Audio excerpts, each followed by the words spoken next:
దాని నుదుటిన ఎలా రాసుంటే అలా జరుగుతుంది. వదిలేయండి. అంటే నువ్వు శారద కొడుక్కే ఇచ్చి తీరతాను అంటావు. అంతే పిన్ని గారు.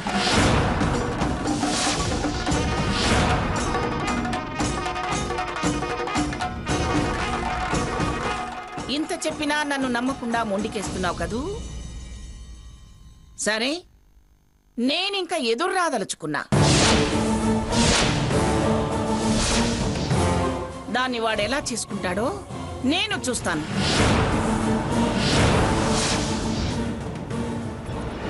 ఇప్పుడు కొత్తగా ఎదురు రావడం ఏంటి? మీరెప్పుడు చేసేది అదే కదా. దీని అందం చూసుంటాడు గాని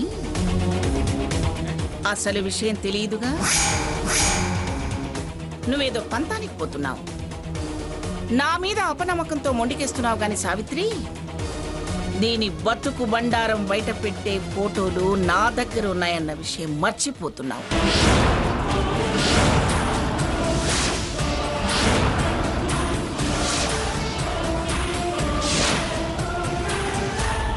అదమ్మా ఆవిడ గారికి మన మీద ఉన్న ప్రేమ. ఎలా బయటపడ్డారో చూసావు కదా. నా మాట వింటే ప్రేమే, లేకపోతే పగ. వినే మాటలు మాట్లాడరు కదా మీరు. మిగిలేది పగే. అది సాధించడానికేగా కొత్త మార్గం ఎన్నుకొని వచ్చారు. అది మూర్ఖురాలు. నువ్వు చదువుకున్న దానివి, తెలివితేటలున్న దానివి కదా, అలా మాట్లాడతావే. ఆ తల్లి కన్నా కూతురునే కదా, నేను కూడా అలాగే మాట్లాడతాను. పెళ్లి విషయంలో మీ ఇష్టమని మా అమ్మకి నేను ఎప్పుడో మాటిచ్చాను. మాట్లాడండి. మీ తల్లి కూతుళ్ళిద్దరూ ఇలాగే పోటీపడి మాట్లాడండి. మీరెంత జాగ్రత్త పడినా నాకు తెలియకుండా ఈ పెళ్లి చెయ్యలేరు. ఇప్పుడెలా తెలిసిందో అప్పుడు కూడా అది కూడా అలాగే తెలుస్తుంది. ఈ క్షణం నుంచి నా మనుషులు నీ ఇంటి చుట్టూ కాపలా కాస్తుంటారు. ప్రతి విషయం నాకు చారేస్తారు. భజంత్రీలు మోగే సమయానికి మండపంలో నేనుంటా. అందరి చేతికి అక్షింతలు అందించినట్టు ఫోటోలు అందిస్తా. ఫోటోలు. పెళ్ళి ఎలా జరుగుతుందో నేను చూస్తాను. పౌరుషం ఉన్న ఏ మగాడైనా ఏ పెళ్లి కొడుకైనా సరే ఆ ఫోటోలు చూసిన తర్వాత దీని నెత్తిన జీలకర్ర బెల్లం పెట్టడు.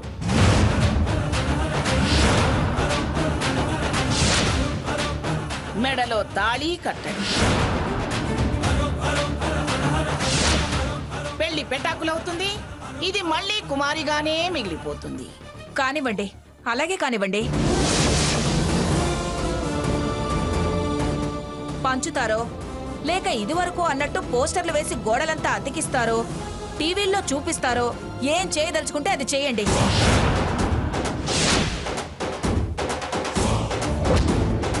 గతంలో పెళ్లి ఎందుకు ఆగిందో వివరంగా చెప్పాను. అందులో ఈ ఫోటోల ప్రస్తావన కూడా వచ్చింది. అందుకే మీకు చేతనైంది చేసుకోండి. చెప్పడం వేరు, దృశ్యం చూడటం వేరు. అర్థం లేని పంతాలకు పోయి కన్న కూతురి బతుకు నాశనం చేయకు సావిత్రి. చెయ్యాల్సిందంతా మీరు గతంలోనే చేశారు. ఇంకా నాశనం కావడానికి ఏముంది? అయినా ఇంకా రాక్షసంగా ఏదో చెయ్యాలని చూస్తే, నిజంగా పెళ్లి ఆగే పరిస్థితి కనుక వస్తే వాళ్ళ కాళ్లే పట్టుకుంటాను. కనికరిస్తే కళ్యాణం అవుతుంది. మీ మాటలే నమ్మి కాదంటే ఆ మండపంలోనే ఇద్దరు ఇంత విషం తాగి చస్తాం. అప్పుడు సంతోషపడండి. సావిత్రి! పిన్ని గారు, రావటం అరవటం, చుట్టుపక్కల వాళ్ల ముందు మా పరువు తీయడం, మీకు తలొంచి చస్తూ బతకడం కన్నా చావడం మంచిదనిపిస్తోంది. మీరు ఏం చేయదలుచుకున్నారో, ఎలా చంపదలుచుకున్నారో అలా చంపండి. గుమ్మంలోకి వచ్చిన అదృష్టాన్ని కాలదనుకుంటున్నారు. అదృష్టం అనుకుని మీతో తిన్న తన్నులు చాలు. మళ్ళీ ఆ అదృష్టం మాకొద్దు. ఎందుకే అంత మొండితనం నీకు? ఇది మొండితనం కాదు, తెగింపు.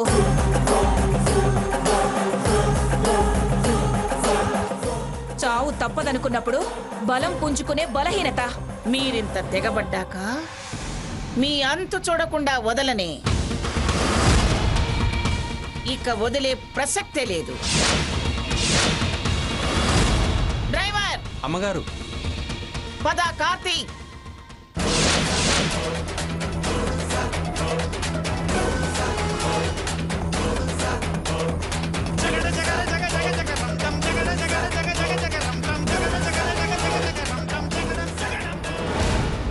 అమ్మా, ఏంటమ్మా ఎన్నడూ లేంది అంత ఆవేశపడ్డావు? నేనిలా చూడ్డం ఇదే మొదటిసారి. ఆ మంగమ్మ గారిని ఎదిరించి మాట్లాడావు. నీ బతుకు మీద మళ్ళీ మళ్ళీ దెబ్బ కొట్టాలని ఆవిడ పథకం వేస్తుంటే సహించలేకపోయాను.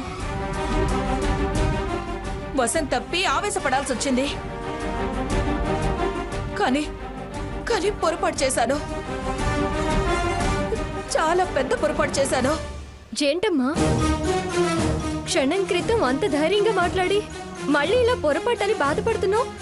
నీకోసం ఆవేశపడ్డాను, కానీ ఆ కోపంలో అక్కడ స్వర్ణ ఉందన్న విషయం మర్చిపోయాను సీత. అక్క, ఓ ఏడవకు, ఏం కాదులే, స్వర్ణ చూసుకుంటుందిలే. అమ్మా, అది ఏ విషయాన్నైనా మేనేజ్ చేయగలదు. ఇప్పుడు ఆవిడ గారి కోపం అంతా నా మీదే గాని దాని మీద కాదు. అమ్మమ్మ అమ్మమ్మ అంటూ అది ఎలాగైనా ఆవిడ ఆలోచనల మీద నీళ్లు చల్లగలదు. దాని గురించి నువ్వు బాధపడకు. ఏదైనా కడుపుతో ఉన్న పిల్ల కదే.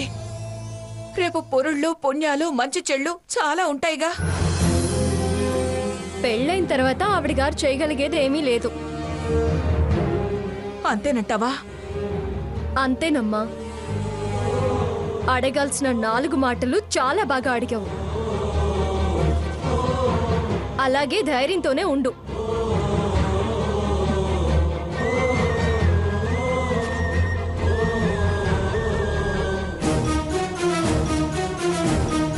పిన్ని రా.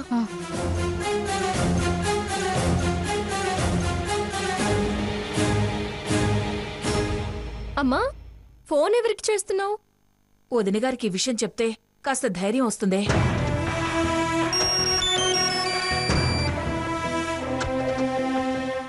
హలో.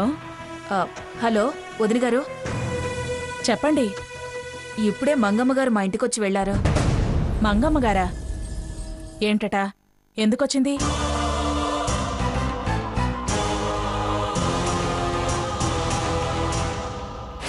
సావిత్రి! సావిత్రి! రా, బయటికి రా.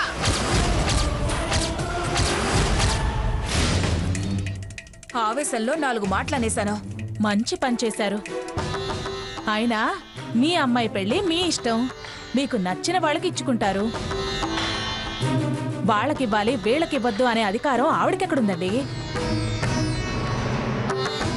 అసలు మీ మీద ఆవిడ పెత్తనం ఏంటండి బాబు? చివర్లో బెదిరించి వెళ్లారండి. ఆ బెదిరింపులకి మీరు భయపడకండి. మాకు భయపడాల్సిన అవసరం అసలే లేదు. ఆవిడే కాదు, ఆవిడ తల్లో జేజమ్మ ఇద్దరూ కలిసి తలకిందులుగా తపస్సు చేసినా ఈ పెళ్లిని వాళ్ళు ఆపలేరు. మీరిప్పుడు ఎంత ధైర్యంతో ఉన్నారో అదే ధైర్యంతో ఉండండి. ఏది ఏమైనా త్వరగా పెళ్లి చేసేయాలండి. తొందరగా చేద్దామన్నారు, బావుంది. నేను ఇవాళే మా వారిని కలిశాను. కన్యాదానం వారు నేను కలిసి తీసుకుంటాం. నేను తర్వాత మిమ్మల్ని కలిసి అన్నీ వివరంగా చెప్తాను. మీరు ప్రశాంతంగా ఉండండి. అలాగే వదిన గారు, ఉంటాను. అలాగే. ఏమన్నారమ్మా? మీరేం భయపడకండి, ధైర్యంగా ఉండండి. మీరు ఏ క్షణాన పెళ్ళంటే ఆ క్షణం మేము రెడీ అన్నారు. ఇప్పుడు నీ మనసు కుదిరిపడిందిగా. అనవసరంగా ఇంకే విషయం గురించి ఆలోచించుకో. ముందు నువ్వు వెళ్ళి వంట చేయి, నాకు ఆకలేస్తుంది. అలాగే. ఎంతమంది ఎంత ధైర్యం చెప్పినా కడుపులో ఏదో తెలియని భయం. ఇటు ఈయన ఆరోగ్యం అంతంత మాత్రం, అటది కడుపుతా ఉంది. ఇప్పుడొచ్చి ఈవిడ బెదిరించి వెళ్ళింది. ఆ సీతమ్మ వారికి పెళ్లి తర్వాత కష్టాలొచ్చాయి. కానీ నా సీతకి పెళ్ళి అనగానే ఏవేవో ఆటంకాలు వస్తున్నాయి. పదక్క వంట చేద్దాం. అలాగే పద.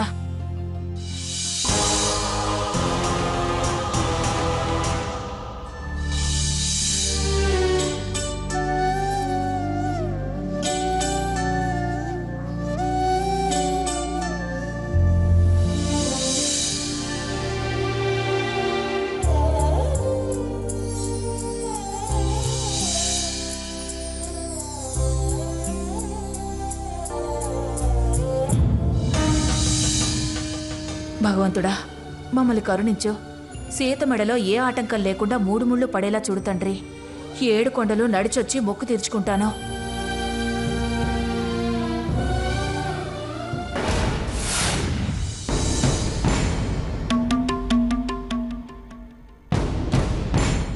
యాండి, కాఫీ తీసుకోండి.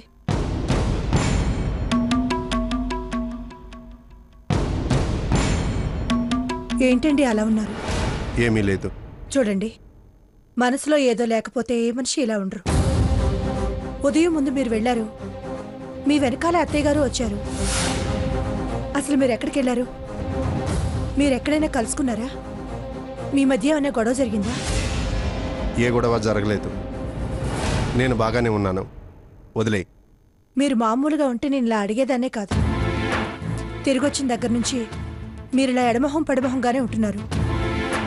కాబట్టి నేను ఇలా అడగాల్సి వచ్చింది. చూడండి, నేను కాపురానికి వచ్చిన దగ్గర నుంచి మీరు ఎప్పుడూ ఇలా లేరు. అత్తయ్య గారు కూడా ఇలా లేరు. అందుకే అడుగుతున్నాను. విషయం దాటేసే ప్రయత్నం చేయకండి. దయచేసి చెప్పండి. భారీగా మీకు చేయాల్సిన సహాయం చేస్తాను. 100 కోట్లు కావాలి, ఇస్తావా? ఇదే ఈ దాటేసే చతుర్లే వద్దనేది. నాకు ఆస్తాయే ఉంటే మీ అమ్మగారాట మీ ఆట ఏనాడో కట్టించేదాన్ని. అసలు ఇంటి కోడలుగా ఎందుకు వచ్చేదాన్ని? ఫస్ట్ హ్యాండ్ పెళ్లి కొడుకుతో ఫస్ట్ క్లాస్గా బతికేదాన్ని. ఏంటే వాగుతున్నావు? మరి లేకపోతే ఏంటండి? ఎందుకలా ఉన్నారు అంటే సమాధానం చెప్పకుండా 100 కోట్లు ఇస్తావా 1000 కోట్లు ఇస్తావా అని అలా మాట్లాడతారే. చూడు లక్ష్మి, నా మనసేం బాగలేదు, నన్ను విసిగించుకో. అది తెలిసేగా కారణం ఏంటని అడిగేది. మగాడన్నాక 1,00,000 వ్యవహారాలుంటాయి, 1,00,000 కారణాలుంటాయి. అన్నీ నీకు చెప్పాలా? 1000 పనులో 1,00,000 వ్యాపారంలో చేస్తుంటే సరేలే, ఏ ప్రాబ్లమో ఏమో అని తలదొచ్చేదాన్ని కాదు. బయటికెళ్లకుండా పేకాడితో కాలక్షేపం చేసే మీకు సమస్య అంటేనే నేను ఆశ్చర్యపోతున్నా. నాకు మీ విచారానికి కారణం వివరంగా చెప్పందే ఇవాళ వదలను. చూడు లక్ష్మి, నువ్వేదో ఊహించుకొని నాతో వాదించి కోపం తెప్పించుకో. ఊహించేంత ఏం లేదు. మీరు బాధగా ఉంటే నా మనసు కష్టంగా ఉంటుందండి.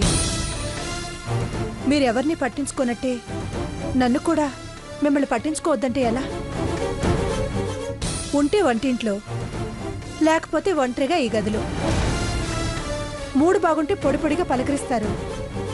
లేదంటే మూడో పెళ్ళంతోనే కదా మీ లోకం. మూడో పెళ్ళావేంటి? కంగారు పడకండి, ల్యాప్టాప్లో ప్యాకాట్ గురించి అన్నాను. నాతో కాపురానికే ఈ గీతలు హద్దులు. ఇక మూడో పెళ్ళాన్ని మెయింటైన్ చేస్తారులేండి. ప్లీజ్ అండి, ఎందుకలా ఉన్నారన్న భయంతో అడిగాను. ఫలానా విషయం అని చెప్తే నా మనసుకి కొంచెం తృప్తిగా ఉంటుంది కదా. చూడు, నన్ను బలవంత పెట్టి అబద్ధాలు ఆడించుకో. 1-2 రోజులాగు, అన్ని విషయాలు వివరంగా నీకే తెలుస్తాయి. నన్ను బలవంత పెట్టి అబద్ధాలు ఆడించుకో. 1-2 రోజులాగు, అన్ని విషయాలు వివరంగా నీకే తెలుస్తాయి.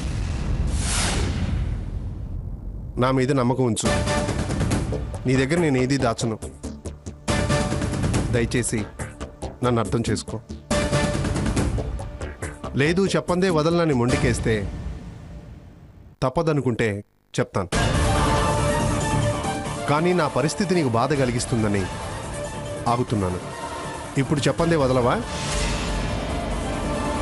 వీడు మెత్తబడితే మొత్తానికే మోసం వస్తుంది. అటు వెళ్ళి పిలుద్దాం.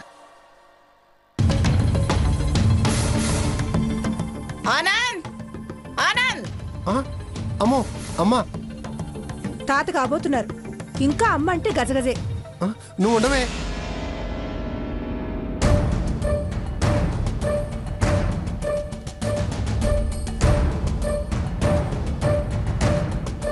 ఏంటమ్మా?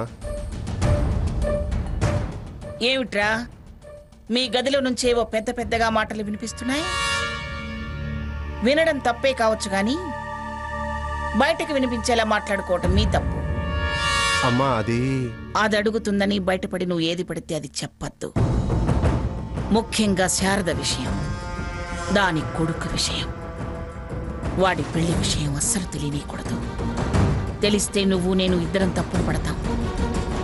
అర్థమైందా? అసలు దానికి నోరు తెరిచే అవకాశం ఎందుకు ఇచ్చావురా చవట సన్నాసి? మొగుడి పేరు చెప్తే ఏ భార్య అయినా కిమిన్నాస్తి అని తన పని తను చేసుకోవడమే తప్ప మాట బయటికి రాకుండా చూసుకోవాలి.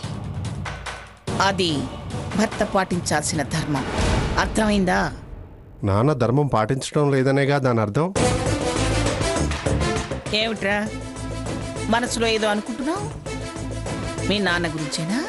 అబ్బే అదేం లేదమ్మా, నేనేం అనుకోవట్లేదు. నీ మొహం చూసి నీ మనసులో మాట నేను కనిపెట్టగలను. నా పనికి వంకుండదు కాబట్టి ఆయన నా మీద నోరు పారేసుకోరు. నీ బుర్రకు ఆలోచన తక్కువ, అందుకే ఇంకా నేను చెప్పాల్సి వస్తుంది. జాగ్రత్త. వెళ్ళో.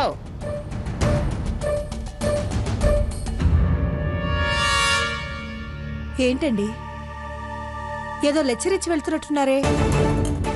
మన మాటలు బయటికి వినిపిస్తున్నాయట, సైలెన్స్ మెయింటైన్ చేయమంటుంది. సరేనా? ఆవిడ మాత్రం పైకప్పు.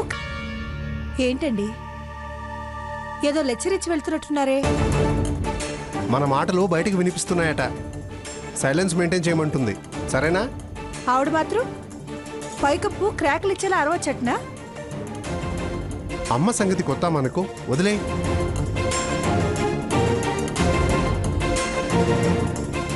అమ్మ వంక చెప్పి నా దగ్గర అసలు విషయం దాటేశారు.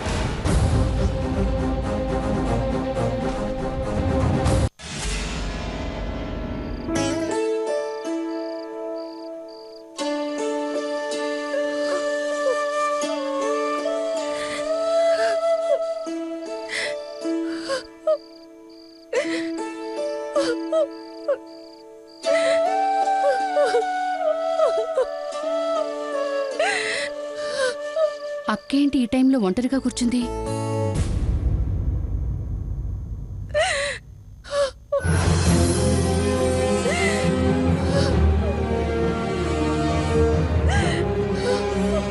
అక్క ఏంటక్క ఇది? అసలు సీత పెళ్ళవుతుందో కాదు అనుకున్నావు, అలాంటిది నిశ్చితార్థం జరిగి పెళ్లి చేయబోతున్నావు. ఇప్పుడిక్కడ ఏడుస్తూ ఇలా కూర్చున్నావే అక్క. ఎవరికి తెలియకూడదనుకున్నావో ఆవిడికే తెలిసింది. అనవసరంగా నీ కూతురు విషయంలో కలగ చేసుకుని వచ్చి అరిచినందుకు అడగాల్సిన పద్ధతిలో అడిగి నోరు ముంచి పంపించావు. ఆ ధైర్యమంతా ఏమైపోయిందక్క? ఎందుకు ఏడుస్తున్నావు? ఆ క్షణం తరువాత నా భయం ఎందుకో తెలిసిందే కదా. అన్నీ తెలిసి మళ్ళీ ఎందుకు ఏమిటి అని అడుగుతావేంటి శకుంతల? స్వర్ణ గురించి దిగులు పడొద్దని సీత చెప్పింది కదక్కా. పిల్లలు, వాళ్లకున్నపాటి నమ్మకాలు పెద్దాళ్ళం మనకు లేకపోతే ఎలా అక్క? వాళ్ళది చిన్నతనం, ఆవేశం, అనుభవానికి రాని ధైర్యం, నష్టాలు. మనవి అనుభవంతో ఏర్పడ్డ అధైర్యం, భయం. నా బాధ పెళ్లి ఆగుతుందనో ఆపుతుందనో, సీత బతికెట్లా, స్వర్ణ జీవితం ఎలా అని కాదు శకుంతల. మరి సీతని వాళ్ళమ్మే తన కూతురిగా పుట్టిందని మీ బావగారి నమ్మకం. అందుకే అమ్మ అమ్మ అని పిలుస్తూ చాలా గారాబంగా ఎంతో స్వాతంత్రం ఇచ్చి పెంచారు. దాని మాట కాదన్రు.